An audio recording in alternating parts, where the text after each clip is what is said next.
The intersection of public health and public safety was the focus of a day-long conference held on Monday, March 19th, at the Center for the Advancement of Public Action at Bennington College.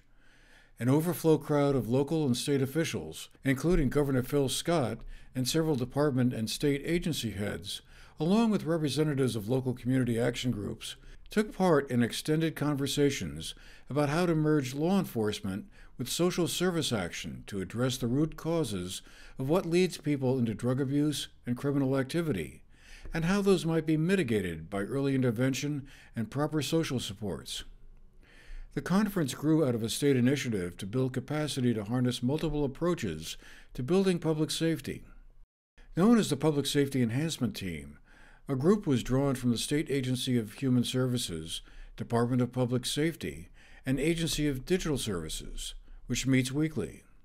They coordinated with a local group of Bennington officials and leaders and brought in James Baker, a retired state police commander who now runs a consulting practice to identify the barriers and problems to bringing a holistic approach to law enforcement and public health. Governor Scott gave the opening remarks to launch the conference. We also need to do the hard work of transforming the relationship between state and local partners on the ground every day in our public safety and human services systems. We also need to measure what we're doing, because that's important, in real time, so we know whether the work is meeting our goals and preventing more problems in the future, because that's what it's all about. Whether we're federal, state, local, national, public, or private, it's about solving problems and helping people, right? That's what we're here to do, all of us, in every single sector that we represent. So I asked my team to find a community that recognizes the challenges, is making smart economic investments, is open to doing things in a little different way, and is motivated. And they immediately recommended you, Bennington. And as a result, and as I understand it, the collaboration is resulting in exactly what we were hoping for. Together, we're building a strong foundation using a community task force type team that communicates in real time and is flexible enough to get upstream in order to take care of issues before they fester and become bigger problems. During a break, we had a chance to talk further with the governor. We're doing this somewhat of a pilot here in Bennington County first, and we'll learn from this experience, and then we'll hopefully be able to replicate it throughout the state, because the challenges we see here in Bennington aren't unique. We see them in other counties throughout the state. So what I'm hopeful that this group, and it appears that they're very energetic, boots on the ground, really great attendance here this morning, that they'll be able to follow through and then be able to, again, grow this, make sure that we're sharing information across all different agencies and departments to get us a better result. The conference gave several local community groups a chance to discuss their work and what they were seeing. Was kind of an ad hoc group of putting together a group consisting of Savita, Syringe Services, Bennington County Coalition for the Homeless, PAVE, Rescue, and a public health nurse. And we came together and reformulated the harm reduction bags that are given to us by the state. Those come with Narcan, some state information, fentanyl test strips.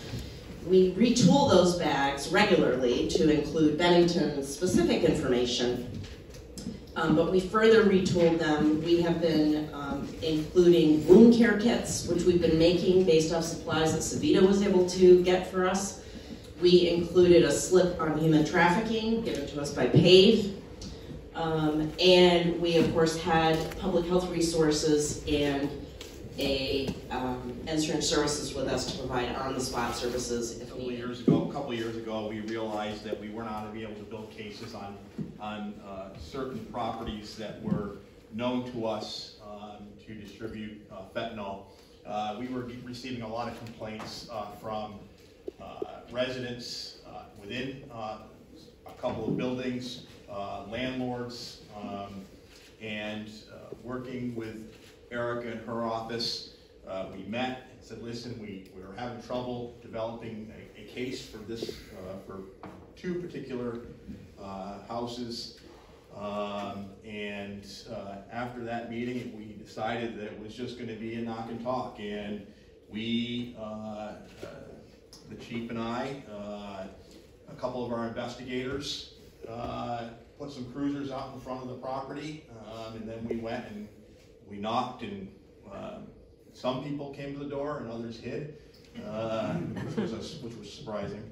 But yeah, we basically told them that we knew what was happening there, that, you know, we wanted them to stop, that if they didn't stop, eventually we would build a case. And the next time we showed up at the door, it wasn't going to be a knock and talk. It was going to be an arrest and present a case to Erica's office. After the morning session ended, we had a chance to talk further with several of the participants. Like the police and UCS work together quite a lot. Our relationship is amazing. There might be parts of UCS that might not work as well with, say, housing because of whatever reason. And I'm not saying we don't, but I think it depends on the situation, the circumstances. Schools we have great relationships with, but there are 10 schools in the area, and some relationships are going to be stronger than others for various reasons. But yeah, I think that our communication can always be improved on. Our collaboration can always be improved on, and we have great relationships with our community partners. The biggest challenges now that connect to public safety are the topics that have been brought up. Substance abuse, for sure.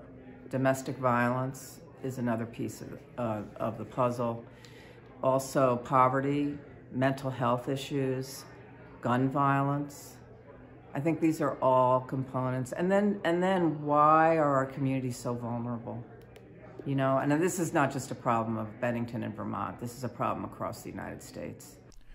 The conference concluded with an announcement that this was only the beginning of a sustained effort to be known as Project Alliance that would continue to foster collaboration between law enforcement, education, social service, mental health, and medical services. Commissioner Mark Levine of the state's Department of Health gave us his reaction to the Leadership Summit, as the conference was called. Well, you know, so much of today has been about the convergence of where public health and public safety meet, and so often we find that convergence, whether it's substance use disorders, whether it's how people can grow up to realize their true potential and not have adverse childhood or family experiences. You name it, this conference is all about it. The nice part for me is everybody in the room understands that implicitly, and they're all talking to each other, not against each other or in conflict with each other. And they just need to have a higher vision for what can be achieved and what the true potential is. So my read of this room is that everybody understands the problems, but everybody understands the solutions, and everybody understands the power of working together and communicating with one another. And the community has always had that empowerment, but I think this is going to put that on its steroids. And I think it's going to really launch something good. I think the opening comments were particularly critical. You can't just begin something, you have to pay attention to it, nurture it, work at it every day. And that's what a convening like this will really help with. State officials anticipate doing similar engagement work with other Vermont communities. For the GNAT-TV News Project, I'm Andrew McKeever.